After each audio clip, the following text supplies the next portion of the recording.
Pak Prabowo sebagai presiden, kemudian Megawati sebagai ketua umum PDIP Perjuangan. Kita tahu bahwa PDIP untuk saat ini berada di luar pemerintahan. Kita tidak tahu hari tanggal berapa ini ada pertemuannya, tapi semua pihak terutama Pak Presiden dan sejumlah koalisinya mengharapkan ada pertemuan itu yang intinya adalah memang ini sangat dinanti gitu, tapi saya juga mungkin seperti publik yang lain juga bertanya-tanya, kenapa ya segitu kuat keinginan publik supaya keduanya ini bertemu, tapi ternyata belum bisa direalisasikan sampai saat ini. Ini bukan tokoh politik sembarangan, jadi tentu saja ini tokoh politik yang paling berpengaruh ya di Indonesia. Bahkan ada amatan dinamika politik terkini di Indonesia itu ditentukan oleh para presiden ya.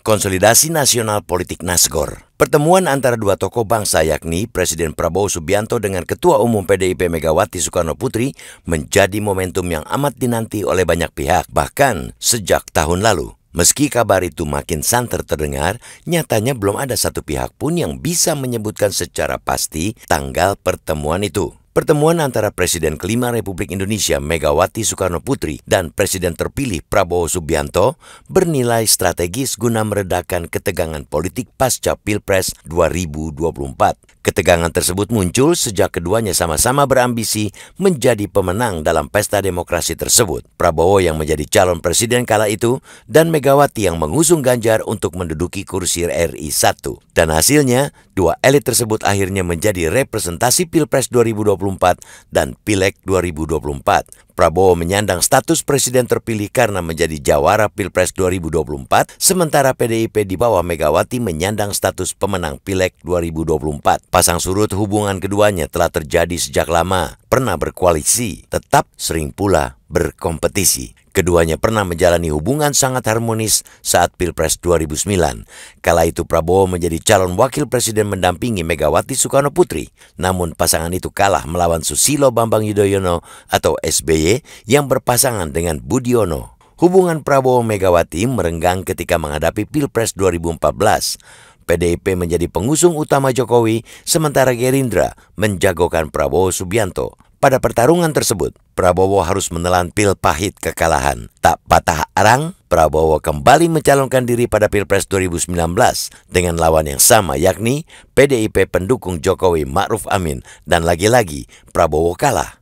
Dinamika politik memberikan kejutan baru pada 2024 saat Megawati pecah kongsi dengan Jokowi. Gibran Rakabuming Raka, anak sulung Jokowi, secara kontroversial maju mendampingi Prabowo sebagai cawapres-capres, dan hasilnya Prabowo menang. Sejak itu tensi politik tinggi, utamanya karena PDIP aktif mengkritik dugaan kecurangan majunya Gibran sebagai cawapres menggunakan aturan yang cacat etik. Di tengah panasnya tensi yang berlangsung, hingga kini politisi kedua partai tampak bersemangat untuk merealisasikan pertemuan Mega Prabowo. Dan jika keduanya benar-benar bertemu, itu akan menjadi penanda terciptanya konsolidasi nasional. Apalagi kedua ketua umum partai raksasa itu punya rekam jejak persahabatan yang manis. Keduanya pun saling menghormati lantaran adanya faktor sejarah dan ideologi. Pertemuan antara Megawati dengan Prabowo akan menjadi simbol persatuan, bahwa banyak tantangan bangsa yang harus segera dijawab seperti kesejahteraan rakyat, penanganan kemiskinan yang bisa didiskusikan melalui dialog antar elit. Semua pihak eloknya mendukung pertemuan itu dan tidak perlu berspekulasi berlebihan atas rencana baik tersebut. Kita harus optimistis pertemuan itu akan membawa angin segar bagi prioritas bangsa dan negara. Sebaiknya pertemuan itu tidak lama lagi benar-benar terwujud. Apalagi Prabowo kerap memuji lezatnya masakan Megawati, salah satunya nasi goreng. Ragam isu strategis bangsa amat cocok dibicarakan sambil menyantap sepiring nasi goreng racikan Mega. Menu nasi goreng itu akan terasa semakin spesial karena pertemuan antara pemenang Pilpres 2024 dengan Pileg 2024 itu mengandung makna bahwa negara ini harus dikelola secara kolaboratif demi kepentingan masyarakat. Silaturahmi dua tokoh karismatik itu diyakini mampu memperbaiki iklim politik ke depannya. Publik menaruh harapan pada politik nasi goreng untuk menjadi langkah baru perbaikan sendi-sendi kehidupan berbangsa yang dirasa sudah rusak selama ini.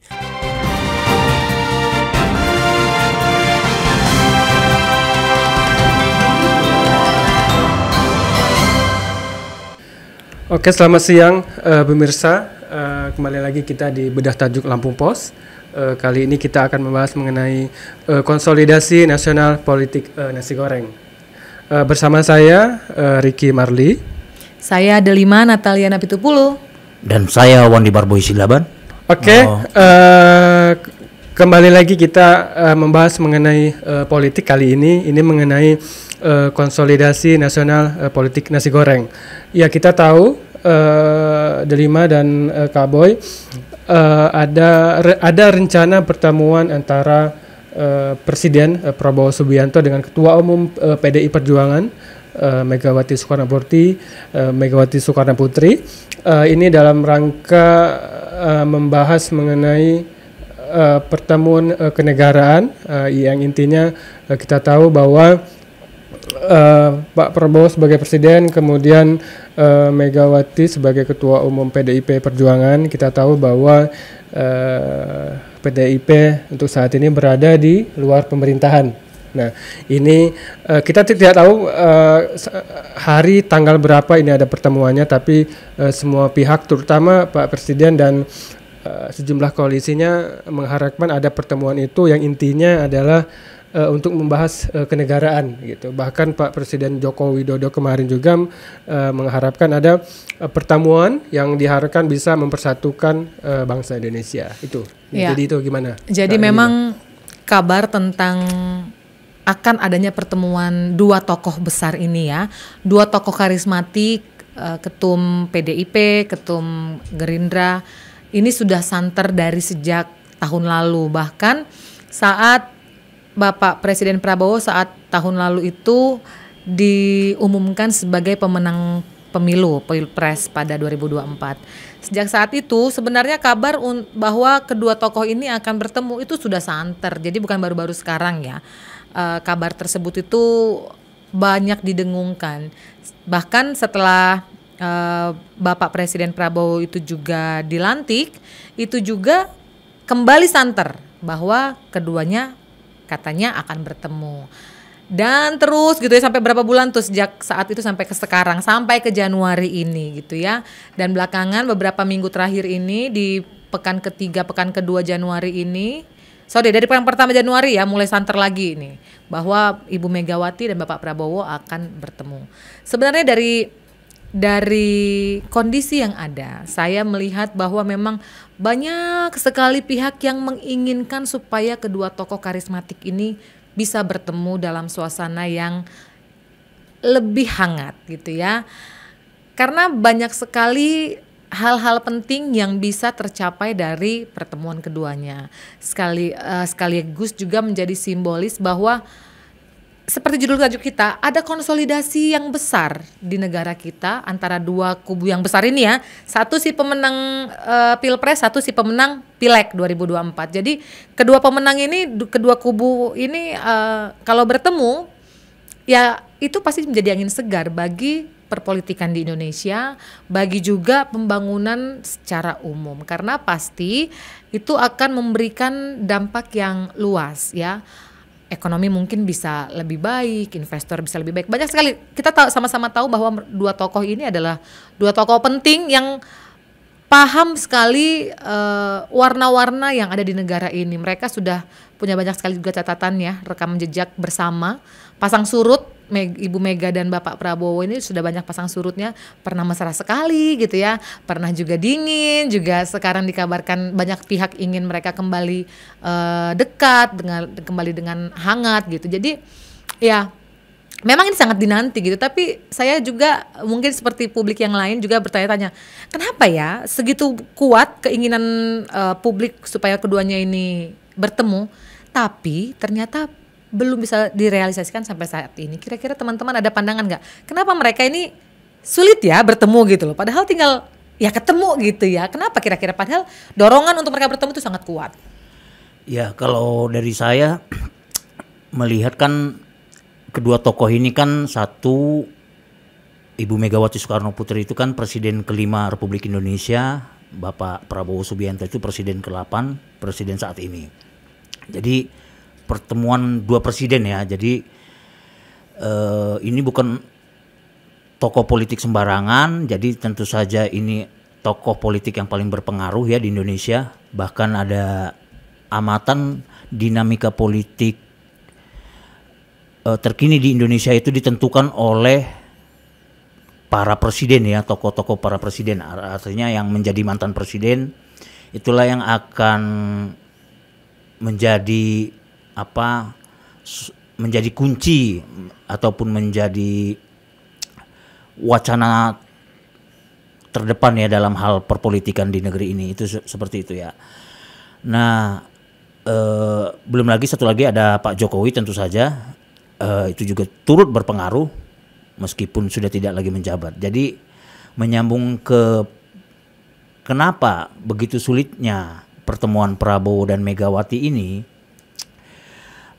kembali lagi kalau kita berkaca dari banyaknya sejumlah pengamat yang menyatakan bahwa sulitnya pertemuan Pak Prabowo dan Ibu Mega itu karena adanya Pak Jokowi di belakangnya gitu ya. Itu ada sejumlah pengamat ya yang menyatakan itu ya. Tidak hanya 1-2 pengamat saja, tapi cukup banyak pengamat yang menyatakan itu, pengamat politik ya. Jadi ya kita tahu bagaimana kan keberadaan Prabowo sebagai presiden itu tidak lepas dari dukungan Pak Jokowi.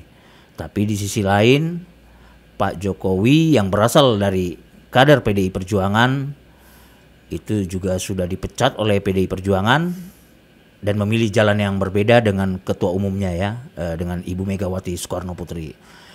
Jadi itu saya kira saya mengiyakan atau bersepakat ya dengan apa yang dikatakan pendapat. Jadi agak susah pertemuan Bapak Prabowo dan Ibu Megawati ini. Tapi seperti halnya politik Indonesia yang tidak mudah diprediksi, tidak bisa ditata sedemikian rupa. Politik Indonesia itu politik yang cair, dinamikanya begitu cair, dinamikanya seperti roller coaster gitu ya. Begitu cepat gitu ya, naik turun gitu, seperti itu. Atas ke bawah gitu ya. Seperti itulah dinamikanya. Jadi bisa saja ketika tidak ditata sedemikian rupa pertemuan Prabowo dan Ibu Megawati ini itu bisa saja terjadi, karena kan kalau kita sekali lagi melihat perkembangan Ibu Megawati sendiri saat pidato di hari ulang tahun ke-52 PDI Perjuangan menyatakan kalau secara pribadi tidak ada persoalan kok dengan Prabowo. Saya, kata Ibu Megawati ya. Jadi nggak ada persoalan sama sekali, dan itu juga diamini oleh Ketua Harian Gerindra Sufmi Dasko, kemudian juga Sekjen Gerindra yang juga Ketua MPR Ahmad Muzani, bahwa nggak ada persoalan kalau Pak Prabowo dan Ibu Megawati untuk bertemu gitu. Jadi sekali lagi hanya di sini kan kalau ketika keduanya bertemu kan Pak Jokowi itu katakanlah seperti apalah pandangan Pak Prabowo ketika dia bertemu Ibu Mega, tapi ada Pak Prabowo juga masih menjalin hubungan baik dengan Pak Jokowi. Nah, hal-hal seperti balas budi ini, politik balas budi ini membuat Prabowo mungkin agak sedikit ya mengatur waktunya lah, memanage pelan-pelan saja gitu. Padahal yang sebenarnya adalah yang sesungguhnya Pak Prabowo itu nggak perlu sungkan, nggak perlu merasa balas budi, karena kan yang dia adalah dipilih oleh rakyat gitu loh. Terlepas dari tadi itu ada bantuan dari Jokowi Efek ya, dari Pak Jokowi Efek itu seperti itu. Pak Prabowo kembali lagi harus setianya kepada rakyatnya, kepada bangsa dan negaranya gitu ya. Jadi sebenarnya tidak perlu ada khawatir berlebihan ataupun pakewuh gitu ya. Sebenarnya itu sih poinnya gitu. Tapi makanya itu kenapa Ibu Mega juga tidak mau kalau bertemu kalau Prabowo masih menjalin hubungan baik dengan Pak Jokowi. Jadi itu saya kira Ibu Mega memberikan jalan yang benar bahwa Pak Prabowo on the track saja, berada saja di koridor yang benar gitu ya, sesuai konstitusi seperti itu. Jadi tidak perlulah tadi itu pakai sungkan terhadap situasi politik itu. Saya kira itu yang cukup berpengaruh sih, Kak. Saya kira itu sih. Iya, sebelumnya rencana pertemuan antara Pak Prabowo, Megawati, terutama dengan PDIP itu kan isunya akan terjadi beberapa hari menjelang pelantikan Pak Presiden, termasuk juga pelantikan sejumlah menteri. Nah, itu kan beberapa hari sebelum acara itu rencananya akan ada pertemuan antara Prabowo, Gerindra atau dengan PDIP, termasuk juga dengan Ibu Megawati. Tapi kan itu kan setelah beberapa hari berselang itu tidak terjadi gitu. Kemudian ketika sudah ada pelantikan presiden, pelantikan menteri, itu rencana itu tidak ada lagi gitu. Tidak ada lagi. Kemudian kita tahu semua Kabo dan KD5 ada tersangka gitu. Ada tersangka yakni adalah Sekjen PDIP. Nah gitu. Ketika ada tersangka itu muncul lagi ada pertemuan antara Pak Prabowo dengan Megawati. Nah, gitu ya. Nah, kemudian ada juga yang menyatakan bahwa ini adalah hal politis gitu. Kenapa ketika ada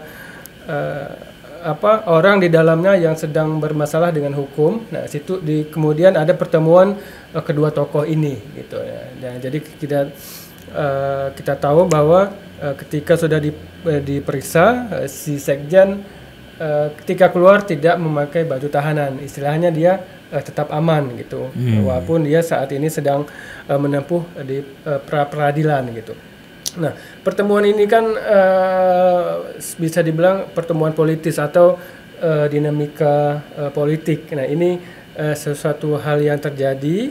Kita tahu semua bahwa politik itu kan istilahnya kepentingan gitu. Jadi ada kepentingan yang memang harus dilakukan gitu. Dan antara Pak Prabowo dengan Megawati menurut saya itu sama-sama ego ya Kak Boy ya. Di Pak Prabowo atau di Gerindra mereka sebagai presiden, kemudian Pak Prabowo Megawati dia pemenang pileg. Nah, dia pemenang pileg, dia menguasai DPR. Nah, jadi mereka ini punya ego masing-masing. Gitu. Kalau misalnya memang PDIP benar-benar keluar dari koalisi, nah kita tahu apa yang akan terjadi, gitu kan? Ketika memang kalau tidak salah PDIP berada di luar pemerintahan ketika di zamannya Pak SBY ya, kalau tidak salah ya. Apakah Pak Prabowo mau melakukan hal yang sama gitu? Kan Ibu Megawati belum menyatakan benar-benar bahwa PDIP ini berada di luar koalisi kan, belum ada pernyataan resmi bahwa PDIP ini berada di luar koalisi. Nah, tapi ada menyatakan bahwa ini adalah PDIP sebagai penyeimbang gitu. Nah, jadi diharapkan mitra strategis dari pemerintahan gitu. Nah, apakah dengan kalau misalnya nanti ada bertemu antara Prabowo dengan Ibu Megawati, apakah itu menandakan bahwa Ibu Megawati ini atau PDIP ini masuk ke koalisi gitu kan? Karena kan mereka, saya bilang tadi, mereka ini punya ego masing-masing. Pemenang sebagai presiden, kemudian sebagai pemenang di legislatif atau di DPR RI ya. Nah gitu. Tapi saya harap walaupun memang nantinya terjadi pertemuan ya, kalau menurut saya harap PDIP ini tetap berada di luar pemerintahan. Maksudnya dia sebagai penyeimbang gitu. Kenapa? Karena ini jangan sampai masuk semua ke pemerintahan. Tidak ada yang bisa sebagai pihak partai yang sebagai penyimbang dari pemerintahan. Jadi ini untuk pemerintah sendiri, untuk presiden sendiri, untuk bangsa sendiri. Nah, jadi ini yang kita harapkan. Kalau misalnya tuh ada pertemuan, ya oke, itu kan hak mereka ya. Tapi kalau misalnya itu emang tidak terjadi pertemuan, ya saya harap pemerintahan kita tetap berjalan gitu, kemudian tetap berjalan walaupun memang ada yang menyatakan bahwa PDIP itu berada di luar koalisi atau sebagai penyimbang pemerintah gitu. Ya sebenarnya bicara soal ego, semua pasti punya ego ya. Tapi sinyal-sinyal keduanya ingin bertemu sebenarnya sudah ada. Ditambah lagi baru-baru ini Sekjen Gerindra itu Bapak Ahmad Muzani bilang, dia mengaku sebagai perantara untuk pertemuan kedua tokoh ini gitu ya. Bahwa Bapak Prabowo sudah bilang gitu ya, tolong sampaikan saya sudah lama tidak mencicipi nasi goreng buatan Ibu Megawati gitu ya. Nah, menurut pengakuan dari Sekjen, beliau menyampaikan hal itu kepada Ibu Megawati dan jawaban Ibu Megawati, aduh ada yang bilang pengen makan nasi goreng lah, saya aja nggak sempat, saya kan masih bahasa Jawanya, aku lagi mumet, aku lagi mumet karena anakku balik nggak jadi gitu ya. Sebenarnya dengan respon yang seperti itu saya menangkap bahwa ya itu sebenarnya sudah bentuk keterbukaan ya kepada Bapak Prabowo untuk bisa bertemu. Namun memang mungkin masih ada beberapa hal yang masih mengganjal, mungkin ingin diselesaikan dulu di internal PDIP, baru nanti setelah plong gitu ya enak ketemuannya. Mungkin gitulah ya si logika sederhananya gitu. Tapi saya melihat bahwa memang keduanya ini sih sebenarnya tidak ada masalah yang besar gitu ya. Ditambah lagi Ibu Megawati juga bilang, saya nggak musuhan loh sama Pak Prabowo gitu. Jadi klaim-klaim atau declare seperti itu yang sudah diungkapkan oleh Ibu Megawati, juga Pak Prabowo yang menunjukkan saya pengen makan nasi goreng Ibu Megawati loh. Ibu Megawati itu pintar bikin nasi goreng katanya, ada nasi goreng kambing, nasi goreng ini, nasi goreng. Jadi ternyata ya hubungan mereka selama ini puluhan tahun ini ya tidak lepas dari kuliner nasi goreng itu gitu, dan itu juga turut dibawa-bawa menjadi banyolan mungkin ya untuk bisa menjadi dasar pertemuan gitu ya dari kedua tokoh. Karena memang kalau misalnya pertemuannya pakai isu yang keras gitu ya, isu yang serius gitu ya, ya mungkin sulit ada keterbukaan. Tapi kalau dari cara yang soft gitu ya, pendekatan yang lebih kekeluargaan, enak loh nasi goreng Ibu Megawati, aku pengen makan lagi loh kata Bapak Prabowo ya. Mungkin seperti itulah kurang lebih kata-katanya. Mungkin ya yang mendengar juga si Ibu Megawati lebih, oh iya juga ya gitu. Jadi mungkin pendekatan-pendekatan seperti itu yang lebih soft, lebih lembut itu memang sangat dibutuhkan ya, karena kita tahu selama ini tensi politik tinggi, ketegangan politik itu masih ada sampai sekarang pun, dan memang kita berharap itu bisa mereda dengan adanya pertemuan kedua tokoh yang karismatik ini. Begitu dari saya, teman-teman. Iya, emang banyak mengutus ya. Gerindra juga emang banyak mengutus sekjen ya. Betul. Ahmad Muzani. Kemudian PDIP juga banyak mengutus. Kita tahu bahwa di rumah dinas Pak Prabowo di Kartanegara itu kan sebelum ada, di saat ada pemilihan calon-calon menteri, di situ sebenarnya ada utusan dari Ibu Megawati. Di situ ada Pak Pramono Anung. Dia kemungkinan dia adalah utusan dari PDIP. Nah, dia mungkin ingin menyatakan pesan dari Ibu Megawati gitu. Tapi kan yang kita harapkan ini adalah pertemuan kedua tokoh secara langsung atau face to face gitu Kak Boyan. Jadi yang ingin dilihat itulah orang perorangan. Jadi nggak hanya utusan. Kalau misalnya dilihat orang perorangan kan kita jelas bahwa ini sudah bertemu langsung gitu. Jadi itu gimana Kak Boyan? Apakah harus memang ketemu langsung, apa hanya cuma lewat utusan aja nih Kak Boyan? Ya, saya kira kalau soal pertemuan itu ya, untuk sementara ini kan memang jalannya atau jalurnya kan seperti itu, melalui utusan seperti itu. Jadi kan karena bagaimanapun itu tadi ya, masih ada perbedaan pandangan politik yang masih tersisa gitu ya. Bagaimana PDIP sendiri masih memilih jalur berada di luar pemerintahan yang ada ya. PDIP tidak tergabung dalam koalisi Indonesia Maju Yakin Plus ya. Nah, jadi jalur itu saya kira hal yang wajar ya untuk sementara ini melalui utusan-utusan terlebih dahulu. Tapi kan sekali lagi bahwa hubungan personal antara Pak Prabowo dan Ibu Megawati itu kan sebenarnya kalau mau dilacak lebih jauh lagi itu ya, itu kan ada hutang budi juga, bahkan lebih jauh dari Bapak Jokowi ya, kalau mau kita melacak sejarah ya, sejarah kedua tokoh ini ya, kedua tokoh bangsa ini. Pak Prabowo itu bahkan kakeknya anggota BPU PKI, sementara Ibu Mega bapaknya juga anggota BPU PKI. Itu para pendiri negara Republik Indonesia semua. Jadi itu kalau mau dilacak lebih jauh, dan yang mengembalikan Prabowo dari Jordania ke sini juga adalah Ibu Megawati. Jadi itu kalau mau melacak sejarah ya, jejak sejarah itu tentu saja tidak bisa dianggap ringan, enteng begitu saja. Jadi cukup dalam. Nah, sementara ini saya kira jalurnya seperti itu melalui perwakilan ataupun utusan-utusan yang ada dulu. Nah, tadi saya juga tertarik menyangkut ke Hasto tadi ya, bagaimana pra-peradilan menggunakan Hasto itu kasus hukum, bagaimana juga itu turut mempengaruhi bagaimana dekatnya PDIP baru merapat ke pemerintahan. Itu ada amatan sejumlah pengamat seperti itu. Saya kira tidak salah juga hal seperti itu ya. Karena bagaimanapun kan itu tidak berdiri sendiri ya, kasus hukum Hasto itu sebagai sekjen PDIP. Jadi, nah ini juga sejumlah pengamat menyatakan akibat kasus ini jadi tidak ada yang merapat seperti itu.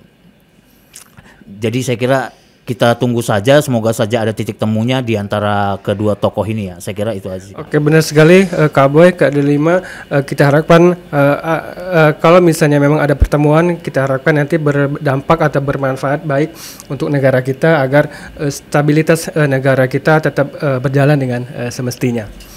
Oke, demikian Sobat Lampung Pos bedah tajuk kita kali ini. Jangan lupa subscribe dan aktifkan loncengnya agar kalian tidak ketinggalan update konten-konten terbaru dari kami. Anda juga bisa berlangganan Lampung Pos ID untuk bisa mendapatkan berita yang lebih berkedalaman dan juga lebih lengkap. Teman-teman juga bisa memberikan komentarnya pada kolom channel Lampung Pos kali ini. Komentar apa saja, termasuk juga untuk memberikan masukan untuk tema apa saja yang akan kami angkat selanjutnya. Demikian bedah tajuk Lampung Pos kali ini. Salam sehat dan sampai jumpa.